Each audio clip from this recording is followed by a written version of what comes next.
بسم اللہ الرحمن الرحیم۔ خلیفہ ہارون الرشید کے دور میں بغداد میں درویش رہتے تھے۔ ان درویش کا نام بہلول دانا تھا۔ بہلول دانا بیک وقت ایک فلاسفر اور ایک تارک و دنیا درویش تھے۔ ان کا کوئی گھر کوئی ٹھکانہ نہیں تھا۔ وہ عموماً شہر میں ننگے پاؤں پھرتے تھے اور جس جگہ تک جاتے وہیں ڈیرا ڈال لیتے۔ بعض لوگوں نے انہیں مجذوب لکھا ہے کہ یہ اللہ کی تجلیات اور عشق میں مستغرق اور گم رہتے تھے اور اپنے ارد گرد کے محل سے بے خبر ہوتے تھے۔ بہت کم لوگوں کی طرف التفات کرتے اور جب کبھی عوام الناس کی طرف منہ کرتے تو حکمت و دانائی کی بہت عجیب و غریب باتیں کرتے تھے۔ اس سے پتہ چلتا ہے کہ یہ اللہ کے بہت بڑے ولی کامل تھے۔ ان کا اصل نام وہب بن عمر تھا۔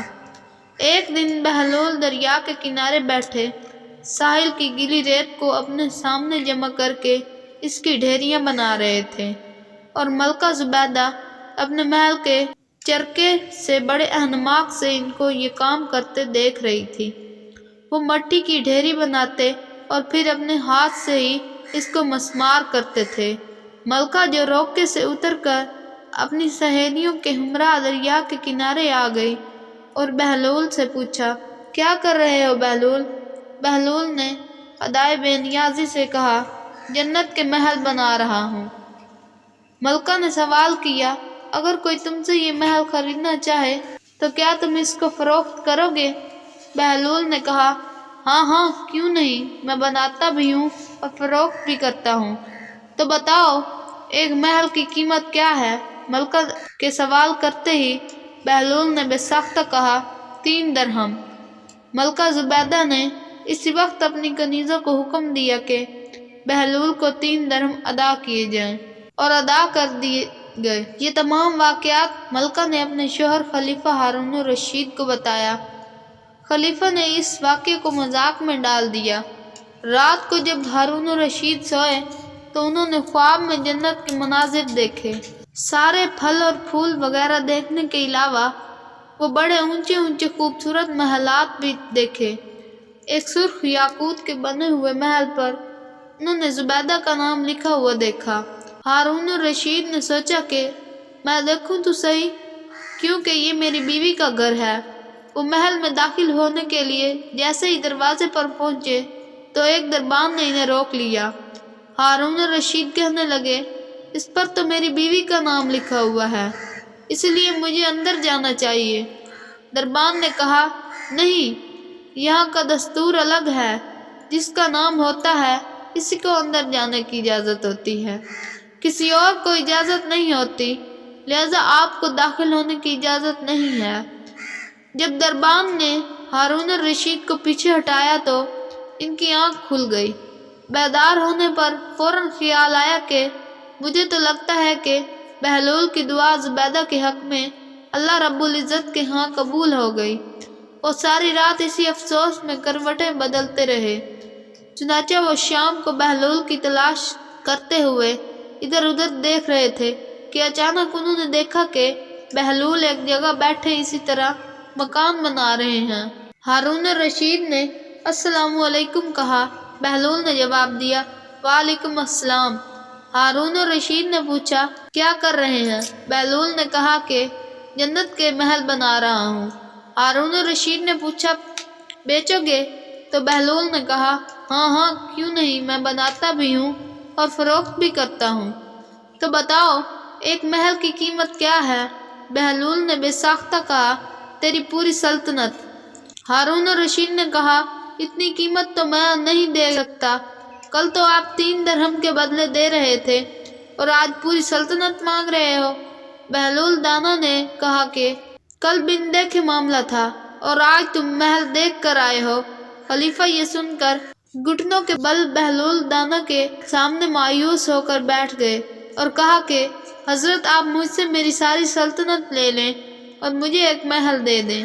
جب بہلول دانا نے خلیفہ کی عاجزی دیکھی تو کہا کہ میں تمہاری سلطنت کا کیا کروں گا؟